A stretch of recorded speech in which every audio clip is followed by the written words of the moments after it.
16절부터 29절 말씀까지 한 절씩 교독으로 하나님 말씀 봉독하도록 하겠습니다.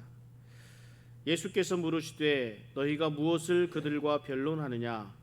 무리 중에 하나가 대답하되 선생님, 말 못하게 귀신 들린 내 아들을 선생님께 데려왔나이다. 귀신이 어디서든지 그를 잡으면 거꾸러져 거품을 흘리며 이를 갈며 그리고 파리해지는지라. 내가 선생님의 제자들에게 내쫓아 달라 하였으나 그들이 능히 하지 못하더이다. 대답하여 이르시되 믿음이 없는 세대여, 내가 얼마나 너희와 함께 있으며 얼마나 너희에게 참으리요. 그를 내게로 데려오라 하시매 이에 데리고 오니 귀신이 예수를 보고 곧 그 아이로 심히 경련을 일으키게 하는지라. 그가 땅에 엎드러져 구르며 거품을 흘리더라. 예수께서 그 아버지에게 물으시되 언제부터 이렇게 되었느냐 하시니 이르되 어릴 때부터니이다. 귀신이 그를 죽이려고 불과 물에 자주 던졌나이다. 그러나 무엇을 하실 수 있거든 우리를 불쌍히 여기사 도와주옵소서. 예수께서 이르시되 할 수 있거든이 무슨 말이냐? 믿는 자에게는 능히 하지 못할 일이 없느니라 하시니 곧 그 아이의 아버지가 소리를 질러 이르되 내가 믿나이다. 나의 믿음 없는 것을 도와주소서 하더라. 예수께서 무리가 달려와 모이는 것을 보시고 그 더러운 귀신을 꾸짖어 이르시되 말 못하고 못 듣는 귀신아, 내가 네게 명하노니 그 아이에게서 나오고 다시 들어가지 말라 하시매 귀신이 소리 지르며 아이로 심히 경련을 일으키게 하고 나가니 그 아이가 죽은 것 같이 되어 많은 사람이 말하기를 죽었다 하나 예수께서 그 손을 잡아 일으키시니 이에 일어서니라. 집에 들어가심에 제자들이 조용히 묻자오되 우리는 어찌하여 능히 그 귀신을 쫓아내지 못하였나이까? 이르시되 기도 외에 다른 곳으로는 이런 종류가 나갈 수 없느니라 하시니라. 아멘. 얼마 전까지만 해도 저희 교회는 가을마다 이렇게 전교인 가족 수련회라 해서 수양관에 다녀왔습니다. 수양관에서 2박 3일을 지내면서 말씀도 듣고 찬양도 하고 기도도 하고 성도 간 교제의 시간도 가졌습니다. 팬데믹 상황뿐만 아니라 여러 가지 사정으로 인해서 한동안 수련회를 갖지 못한 지 꽤 되었습니다. 이런 점들이 참 많이 아쉽습니다. 또 팬데믹으로 인해서 성도들과 교제를 나누기가 참 어렵게 되었다는 것이 요즘 가장 힘든 부분 중에 하나입니다. 제가 이 가족 수련회 등 수련회를 좋아하는 이유가 있습니다. 이게 수련회를 준비하면서 가장 중요하게 생각하는 부분은 수련회를 참여하게 되는 우리 성도님들의 마음가짐입니다. 몇 주 전부터 기도하면서 준비하니까 그 마음이 수련회를 참가하는 순간부터 하나님께 열려있게 됩니다. 그러니 은혜가 되지 않겠습니까? 말씀이 잘 들리고 찬양도 집중하고 간절한 마음으로 진심을 담아 드리는 기도에 하나님이 응답해 주시지 않겠습니까? 예배뿐만이 아닙니다. 성도 간의 교제도 마찬가지입니다. 다른 성도들에게도 그 마음을 활짝 열게 됩니다. 그러니까 수련회 기간 동안 함께 자고 함께 먹고 함께 운동하고 함께 놀며 교제도 하면서 더욱 깊이 교제할 수 있는 기회가 됩니다. 한 성령으로 하나 되는 시간, 귀한 시간은 메말라 있던 삶의 영적 충만을 가져다 줍니다. 수련회를 마치고 수양관에서 좋은 시간들을 마음에 품은 채 이 피닉스로 돌아오게 됩니다. 이제는 주님 뜻대로 살겠습니다 다짐하고 내려왔습니다. 그렇기 때문에 조금 흥분된 마음으로 그 다음 날을 시작을 합니다. 그러나 마주치게 된 현실은 만만하지가 않습니다. 치열한 삶의 현장에서 수많은 해결해야 될 문제들을 만나게 되고 또 나에게 호의적이지만은 않은 그런 많은 사람들을 만나야 합니다. 좀 당황스럽습니다. 혼란스럽습니다. 어떻게 해야 되겠습니까? 굳이 수련회를 생각하지 않아도 우리가 드리게 되는 매 주일 이 예배를 통해서 겪게 되는 일도 있습니다. 기쁜 마음으로 예배를 드립니다. 말씀에 은혜 받고 찬양과 기도 속에 감격하며 감사함으로 교회 문을 나서게 되지만 정말 파킹랏에서부터 의견이 달라지기 시작합니다. 나는 짜장면 먹고 싶은데 너는 뭐 먹고 싶냐? 순두부 먹어. 한식당, 일식당, 중식으로 서로 갈라져서 다투게 되기도 합니다. 이 점심 메뉴 갖고 다투게 되기도 합니다. 왜 그럴까요? 제가 어느 날 기분 좋게 잠에서 깨었습니다. 기분 좋은 꿈을 꾸었기 때문입니다. 우리 교회 이 예배실 안에 온 사람이 가득 차서 예배를 드렸습니다. 예배를 함께 찬양 드리고 그렇게 뜨거울 수가 없었습니다. 뿌듯한 마음을 가지고 잠에서 깨어났습니다. 그런데 여전히 상황은 바뀐 것이 없습니다. 팬데믹의 상황은 델타 바이러스로 인해서 더욱더 힘들어져 가기만 합니다. 지난주 말씀을 나눴던 예수님이 변화산에서 모세와 엘리야와 더불어 변형된 모습을 보여주셨습니다. 제자들은 이 모습을 보고 얼마나 기뻤는지 모릅니다. 이곳이 바로 하나님 나라이구나, 하나님 나라가 이 땅에 임했구나 라는 것, 이런 특별한 경험들은 제자들의 삶에 큰 영향이 될 것입니다. 베드로는 여기 있는 것이 좋사오니 모세를 위하여, 엘리야를 위하여, 예수님을 위하여 초막 셋을 짓고 여기서 머물겠다라고까지 이야기할 정도였습니다. 특별한 만남을 뒤로하고 그러나 예수님과 제자들은 산에서 내려와야만 했습니다. 마을에 남아있던 제자들이 있는 곳에 다다르고 보니까 이 제자들이 서기관과 또 무리들에게 둘러싸인 채 열띤 토론을 하고 있는 것이 보입니다. 구체적으로 무슨 토론인지는 잘 알 수 없지만 이 뒤에 나온 내용으로 봐서 제자들의 권위와 권능, 아니면 예수님이 가지고 있는 권위와 권능에 대해서 이렇게 토론을 하고 있으리라 생각해 볼 수 있습니다. 이 바리새인과 서기관들은 예수님을 계속해서 쫓아다녔습니다. 예수님이 그런데 이곳에 계시다는 소식을 듣고 또 쫓아왔는데 마침 예수님은 계시지 않고 제자들이 기적을 베풀지 못해서 곤란한 상황에 처해져 있는 것을 보게 됩니다. 매번 예수님에게 책망받고 비판만 받던 이 바리새인들이었기에 이제 꼬투리를 잡게 된 것입니다. 자, 우리들의 삶이 이렇습니다. 변화산에서 놀라운 체험을 경험한 이 제자들은 이 변화산에서의 그 특별한 경험은 마음속에만 남겨두었습니다. 현실은 예수님과 제자들을 대적하고 있는 이 바리새인들과 서기관들과 싸워야 하는 그런 현실이 눈앞에 있습니다. 예수님께서 자초지종을 묻습니다. 그러자 무리 중 한 사람이라고 표현하면서 귀신 들린 아이의 아버지가 나와서 예수님에게 일의 대략을 설명합니다. 아이의 아버지는 예수님에 대한 깊은 존경심을 가지고 선생님이여 이렇게 부릅니다. 그래서 자초지종을 설명합니다. 악한 영이 들어서 말을 한마디도 못하는 자기 아들을 고치기 위해서 제가 예수님을 찾아왔는데 예수님이 계시지 않아서 제자들에게 부탁했고 제자들이 능히 하지 못했다고 예수님에게 말씀을 드립니다. 예수님이 귀신을 쫓아낼 수 있는 권능을 가지고 있다는 소식, 이 소식을 들은 아이의 아버지는 자기 아들을 고쳐주실 것이라는 기대감을 갖고 예수님을 찾아왔습니다. 그런데 와보니까 예수님이 그곳에 계시지 않았습니다. 그는 그렇다면 제자들에게 그 귀신을 쫓아달라고 요청을 했습니다. 예수님이 안 계시면 예수님의 제자들은 할 수 있는 것 아니냐라고 하는 그런 마음이었습니다. 왜냐하면 이전에 예수님께서 제자들에게도 병을 고치는 능력과 귀신을 쫓아내는 그런 권위를 허락하셨기 때문입니다. 그리고 불과 얼마 전에 제자들은 전도여행, 순회 전도여행을 하면서 귀신들도 쫓아내었고 병자들도 고쳤고 하는 그런 능력을 베풀었던 기억이 있었기 때문입니다. 하지만 제자들은 귀신을 쫓아낼 수 없었습니다. 왜 그랬을까요? 왜 제자들은 귀신을 쫓아내지 못했을까요? 이전에는 귀신들을 쫓아내고 병자들을 고치는 능력을 베풀었는데 왜 지금 이 순간엔 되지 않았을까요? 이 이유를 예수님께서 설명해 주십니다. 이전에 마가복음 9장 19절 말씀을 다시 한번 보겠습니다. 대답하여 이르시되 믿음이 없는 세대여 내가 얼마나 너희와 함께 있으며 얼마나 너희에게 참으리요 그를 내게로 데려오라 하시며, 예수님께서 대단히 화가 나셨습니다. 예수님은 제자들이 가지고 있는 이 불신앙을 책망하셨는데 이전과는 비교할 수 없을 정도로 강경하게 책망하셨습니다. 이러한 모습, 이러한 불신앙에 대해서 분노하는 모습은 모세를 통해서 우리가 확인할 수 있습니다. 불신앙을 가지고 있는 이스라엘에게 대해 실망했다라고 해서 표현하는 실망하신 하나님의 그런 모습들, 이런 모습들이 성경에 여러 군데 나와 있습니다.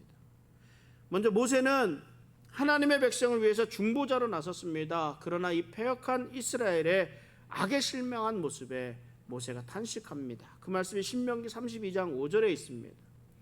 그들이 여호와를 향하여 악을 행하니 하나님의 자녀가 아니요 흠이 있고 삐뚤어진 세대로다. 이렇게 표현합니다. 하나님은 이런 이스라엘 백성에게 실망해서 더 이상 그들에게 나타나지 않을 것이라. 그리고 그들의 죄악의 결과가 어떨까 한번 볼 것이라고 말씀하십니다. 그 말씀이 신명기 32장 20절에 나오는데요. 그가 말씀하시기를 내가 내 얼굴을 그들에게서 숨겨 그들의 종말이 어떠함을 보리니 그들은 심히 패역한 세대요 진실이 없는 자녀이미로다. 하나님의 분노한 모습이 그대로 나옵니다. 그리고 가나안 입성을 앞두고 적과 꿀이 흐르는 가나안 땅을 앞두고 정탐꾼을 보냈습니다. 정탐꾼이 돌아와서 하는 말이 가나안인들은 크고 강대해서 크고 강대한데 우리들더러 죽이려고 한다고 오히려 모세와 아론에게 돌을 던지려고 합니다. 이스라엘을 향한 하나님의 책망이 이랬습니다. 민수기 14장 11절에 이렇게 말씀하십니다. 여호와께서 모세에게 이르시되 이 백성이 어느 때까지 나를 멸시하겠느냐. 내가 그들 중에 많은 이적을 행하였으나 어느 때까지 나를 믿지 않겠느냐. 수많은 기적을 베풀어 주셨음에도 불구하고 여전히 믿지 못하는 이스라엘 백성들에게 하나님이 불같이 화를 내십니다. 이렇게 많은 이적을 경험하고도 깨닫지 못하느냐 하십니다. 예수님이 이 귀신 들린 아이에게서 귀신을 쫓아내지 못한 제자들을 향해 이와 같이 책망을 하고 계십니다. 예수님은 권능을 받고도 행하지 못하는 이 제자들을 향한 책망, 예수님이 베푸는 책망이기도 하지만 믿지 않고 반응하지 않는 오늘날 모든 세대를 어우러서 예수님께서 책망하시고 있는 모습을 우리는 알 수 있습니다. 어느 개그 유행어에 그런 말이 있습니다. 여러분 기억하실지 모르겠어요. 알만한 사람이 그래? 라는 말이 있습니다. 알만한 사람이 그래? 내가 누구의 유행어인지는 제가 기억을 하지 못하고 있지만 지금 예수님의 마음을 그대로 대변하고 있는 말이 그 말이 아닌가 생각이 듭니다. 알만한 사람이 그러냐고. 알만한 사람. 저는 목회를 하면서 이상과 현실 사이에서 정말 많은 실망과 동시에 안타까움을 가졌는지 모릅니다. 그리고 정말 많은 사람들이 아직도 이상과 현실 사이에서 그 삶을 잘 구별하지 못하는 것이 더욱 안타깝기도 했습니다. 여러분, 교회 다니지 않는 사람들, 우리가 말하는 불신자들이 교회 다니는 사람들이 어떻냐고 그들에게 물어봤을 때 어떤 대답을 하겠습니까? 긍정적인 대답이 더 많을까요? 부정적인 대답이 더 많을까요? 불신자들이 호감 가는 교회라는 제목의 그런 책자가 있습니다. 전도 책자에서 불신자들이 바라보는 그런 바람직한 교회의 모습에 대해서 설문조사를 한 내용을 그 책에 소개를 했습니다. 근데 그 불신자들은 무엇이라고 말하냐면 교회는 자유롭고 편안해야 한다. 그리고 교회는 사랑이 많아야 하고 전도가 살아야 하고 사회 구제에 힘써야 한다라고 말을 했습니다. 이 말은 결국 지금의 교회는 강제적이고 불편하며 사랑도 없고 전도도 안 하고 사회 구제를 하지 않는다는 말이나 마찬가지 아니겠습니까? 그리고 특이한 사항은 이런 대답을 한 사람들 50% 이상이 교회를 다니다가 다니지 않게 되었던 불신자라 하고 있습니다. 참 모순이라는 그런 생각들이 되는 그런 내용들입니다. 예수님은 우리를 자유롭게 하시고 우리에게 참 평안을 주셨습니다. 그런데 불신자들이 교회에서 자유와 평안을 보지 못한다고 말을 합니다. 예수님은 우리에게 사랑을 베풀어 주셨습니다. 그런데 불신자들은 교회에서 사랑을 보지 못하겠다 말을 합니다. 예수님은 하늘로 올라가는 마지막 시간까지 우리에게 복음을 전하라는 사명, 전도의 큰 명령을 내리셨습니다. 그런데 정작 불신자들의 눈에는 전도를 하지 않고 있다고 보고 있습니다. 예수님은 우리에게 소금과 빛으로 섬길 것을 말씀하셨는데 불신자들의 눈에는 사회를 향한 섬김의 손길을 전혀 느끼지 못하고 있다고 말을 하고 있습니다. 문제지 않습니까? 그런데 여러분, 더 큰 문제는 이 문제를 저도 알고 있고 지금 여러분들도 잘 알고 있다는 데 있습니다. 제가 주일학교에서 선생님으로 섬길 때에 가정 방문을 하게 되었습니다. 근데 그 가정은 부모님은 교회에 다니지 않고 자녀들만 교회에 보내는 가정이었습니다.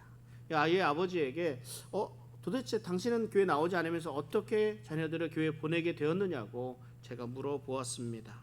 그러자 하시는 말씀이 교회에서 잘못된 거 가르치지 않을 거 아니냐고, 좀 좋은 말을 많이 해줘서 우리 자녀들 잘 될 수 있도록 해달라는 그런 말씀을 하신 것이 기억이 납니다. 자신의 아이가 잘 되었으면 하는 바람으로 교회에 보내었다는 것입니다. 그만큼 교회가 긍정적인 모습을 불신자들에게 가지고 있었습니다. 그런데 지금은 어떤지 아십니까? 한국 교회에서 주일학교가 사라지고 있습니다. 그 이유가 아이들이 학원에 가야 하기 때문이랍니다. 공부해야 하기 때문이랍니다. 불신자들이 아이들을 교회에 보내기는커녕 교회에 다니고 있는 신자들의 가정에서도 아이들을 교회에 보내지 않고 있는 실정입니다. 정말 안타까운 오늘날의 교회의 모습입니다. 이것이 우리가 맞닥뜨리고 있는 현실입니다. 제가 개척을 할 당시에 하나님, 이런 교회가 되게 하소서라며 기도했습니다. 그리고 제가 이 마가복음을 마치고 난 이후에는 이런 교회가 되게 하소서 하고 한 몇 주 정도를 함께 성도님들과 말씀을 나누려고 준비하고 있습니다. 그때 당시에는요, 하나님이 열어주시는 교회, 여기보다 한 영혼을 소중히 여기는 교회가 되게 해달라고 기도하면서 준비했습니다. 지금도 이 마음은 변함이 없습니다. 그러나 처음 시작과 많이 달라진 것이 있습니다. 제가 교회를 바라보는 시각과 우리 성도님들을 바라보는 시각이 정말 많이 달라졌습니다. 교회 개척을 하기 위해서 기도하러 수양관에 올라갔습니다. 금식하며 기도하면서 개척교회에 대한 계획을 세웠습니다. 열심히 말씀을 준비해서 전하고 역동적인 찬양과 뜨거운 기도로 세워지는 살아있는 예배를 기대했습니다.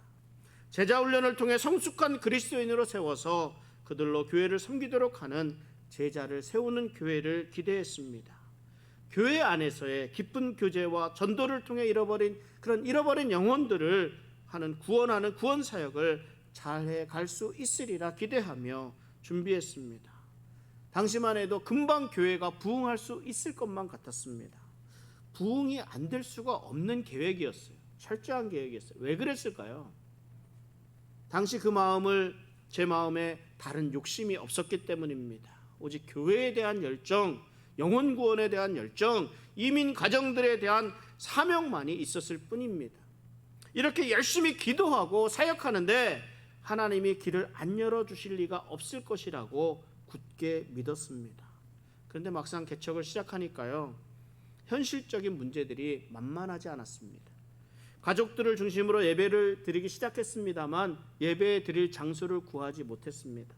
저희 아버님 장로님 댁에서 한 2달간 예배를 드리면서 간절히 구했더니 예배를 드릴 수 있는 장소를, 좋은 교회를 허락해 주셨습니다. 개척한 지 1년이 되어서 이제는 좀 성장할 수 있겠구나, 한 30여 명 정도 이렇게 모이게 되었습니다. 이제 좀 기틀이 마련되었구나, 이런 생각이 들자마자 이런저런 이유로 인해서 사람들이 다 떠나갔어요. 성도님들 다 떠나가고 이제 처음 개척 시작할 때 정도 한 10명 남짓 이렇게 남아 있었습니다. 얼마나 낙심되고 실망이 됐는지 모르겠습니다. 처음 저에게 교회 개척에 대한 사명을 주시고 교회를 시작하게 하시고 준비하게 하실 때에는 무엇이든지 다 잘 될 것이라고 믿었습니다. 그러나 막상 현실에 부딪히게 되니까 문제없는 주가 없었습니다. 정말 쉽지 않았습니다. 그러나 이때부터 하나님은 어려움이 있을 때마다 나아갈 길을 열어주셨고 오늘에 이르기까지 목회 여정을 인도해 주고 계십니다. 하나님이 열어주시는 교회, 역동적인 예배가 살아있는 교회, 교육과 훈련이 잘 이루어져 제자를 세워가는 교회, 한 영혼을 소중히 여기는 전도하고 선교하는 교회, 성도 간의 기쁜 교제를 통해 서로 위로가 되고 힘이 되는 교회. 좋지 않습니까? 신앙생활이라기보다는 교회 생활을 어느 정도 해오신 분들은 교회가 어떻게 해야 된다는 것 정도는 모두가 다 잘 알고 있습니다. 그리고 교회가 성장하기 위해서는 내가 어떻게 해야 하는지도 잘 알고 있습니다. 왜냐하면 그동안 교회를 오래 다녔잖아요. 여러 교회를 경험했습니다. 어떠한 때에 하나님이 길을 열어주시는지를 잘 알고 있습니다. 어떤 때에 교회를 통해 역사하시는 하나님의 손길이 있는가 잘 경험하고 잘 알고 있습니다. 그러므로 지금 내가 무엇을 어떻게 해야 될지 너무나 잘 알고 있습니다. 그러나 단지 지금 내가 순종하지 못하는 다른 여러 가지 이유들 때문에 알고는 있지만 직접 실천하지 못하고 행하지 못하고 있습니다. 이 다른 여러 가지 이유, 우리 각자들에겐 여러 가지 이유가 참 많을 것입니다. 이것들이 문제입니다. 몰라서 못하는 것이 아니라 알면서도 안 하고 있는 겁니다. 예수님이 제자들을 책망하시는데도 이런 이유 때문입니다. 제자들에게 예수님이 수많은 이적을 베풀어 주셨습니다. 보고도 믿지 못하느냐, 알면서도 믿지 못하느냐, 지금 책망하시고 있는 겁니다. 하나님이 얼마나 답답하시면 이들이 나를 멸시한다고, 어느 때까지 나를 믿지 않겠느냐고 대노하셨겠습니까? 예수님은 지금 제자들을 책망하고 계시지만 이 예수님의 음성이 오늘 나를 책망하시는 우리 주님의 음성으로 들으실 수 있기를 바랍니다. 예수님이 제자들을 책망하시고 귀신 들린 아이를 데려오라 말씀하셨습니다. 귀신이 예수님을 보고 심히 경련을 일으켰다고 말씀합니다. 아이의 아버지는 그 모습을 보고 무엇을 하실 수 있거든 우리를 불쌍히 여기사 도와주옵소서 예수님에게 구합니다. 마가복음 9장 23절 24절에 이 말씀이 나오는데요. 예수께서 이르시되 할 수 있거든이 무슨 말이냐, 믿는 자에게는 능히 하지 못할 일이 없느니라 하시니 곧 그 아이의 아버지가 소리를 질러 이르되 내가 믿나이다, 나의 믿음 없는 것을 도와주소서 하더라. 아이의 아버지는 예수님의 능력을 의심하고 있었습니다. 왜냐하면 예수님의 제자들은 귀신을 내쫓지 못했기 때문입니다. 예수님은 이 아이의 아버지가 말한 그대로 똑같은 말로 응해 주셨습니다. 할 수 있거든이 무슨 말이냐, 믿는 자에게는 능히 하지 못할 일이 없느니라. 예수님은 모든 것을 할 수 있으십니다. 그러나 이 영적인 능력은 단지 한 사람이 자기를 믿는 데에서 하나님을 믿는 대로 바뀌어질 때, 변화되어질 때 찾아옵니다. 지금 예수님은 이 아이 아버지에게서 능력은 예수님이 할 수 있다고, 내 자신이 믿느냐 믿지 않느냐 내 자신의 믿음에 따라 달려있다, 이렇게 말씀하시고 있는 겁니다. 예수님의 말씀에 대답하는 이 아이의 아버지는 이 간구하는 이 모습은 수많은 이적을 경험하고도 예수님을 믿지 못하고 있는 이 제자들과 얼마나 비교가 되고 있는지 모릅니다. 아이의 아버지는 소리를 질렀다 그럽니다. 내가 믿나이다. 급하니까 내가 믿나이다 고백합니다. 예수님의 능력에 대해서 자신의 믿음을 고백합니다. 그리고 정직하게 인간적으로 나의 믿음 없는 것을 도와주소서라고 고백하기까지 합니다. 자신의 믿음의 연약함을 고백하면서 예수님만이 하실 수 있다는 믿음의 고백을 하고 있습니다. 예수님이 귀신을 쫓아내시고 쓰러진 아이를 일으켜 세우셨습니다. 그 이후의 일을 28절 29절에서 이렇게 기록하고 있습니다. 집에 들어가심에 제자들이 조용히 묻자오되 우리는 어찌하여 능히 귀신을 쫓아내지 못하였나이까. 이르시되 기도 외에 다른 것으로는 이런 종류가 나갈 수 없느니라 하시니라. 일을 마친 후에 제자들이 예수님에게 조용히 물었다고 말을 합니다.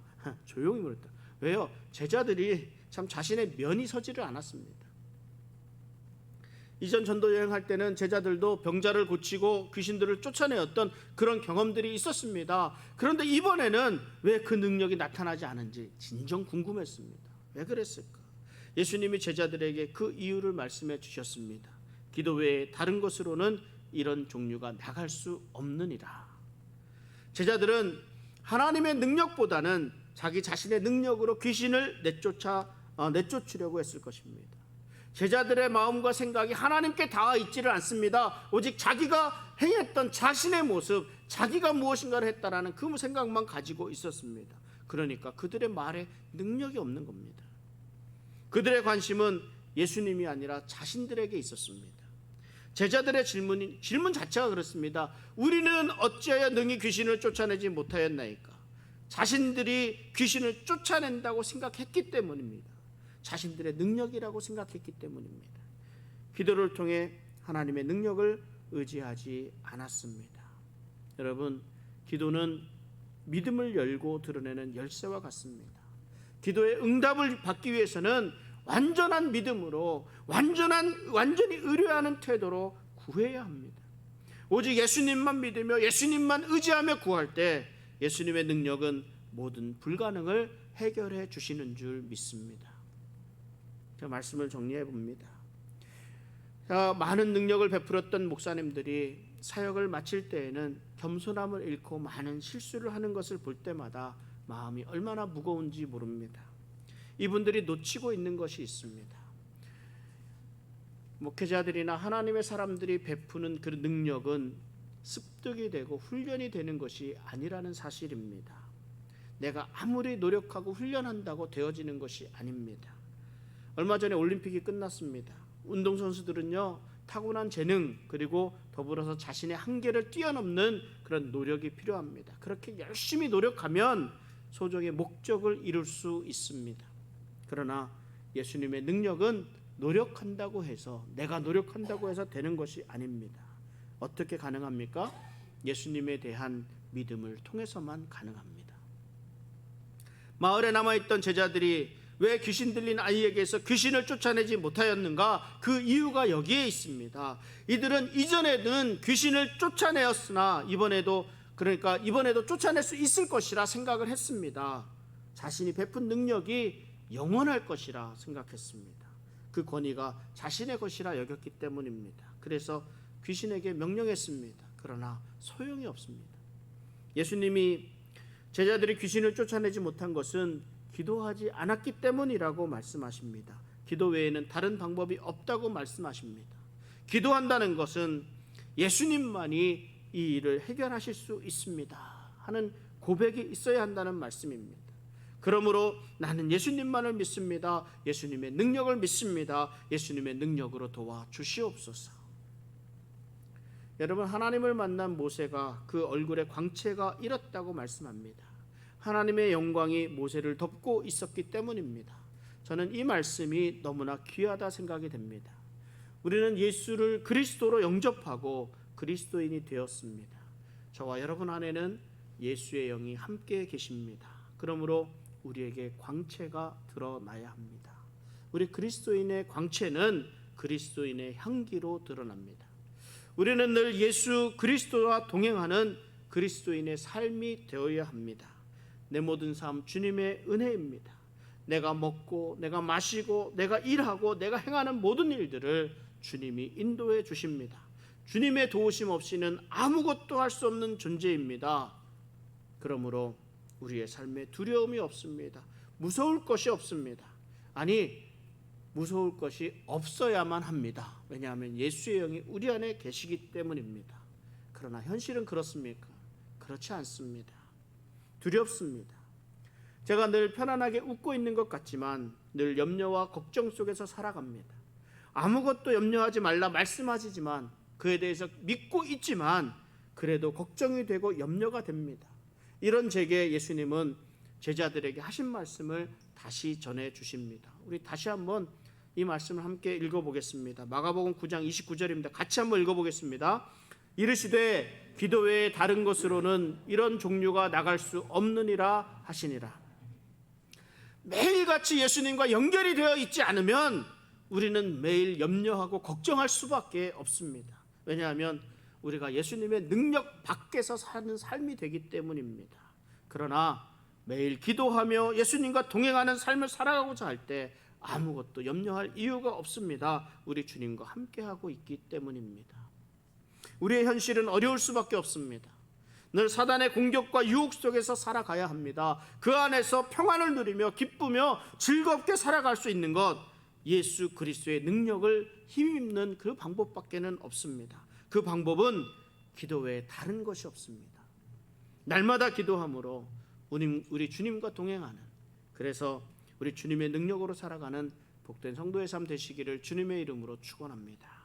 우리 함께 기도하겠습니다. 거룩한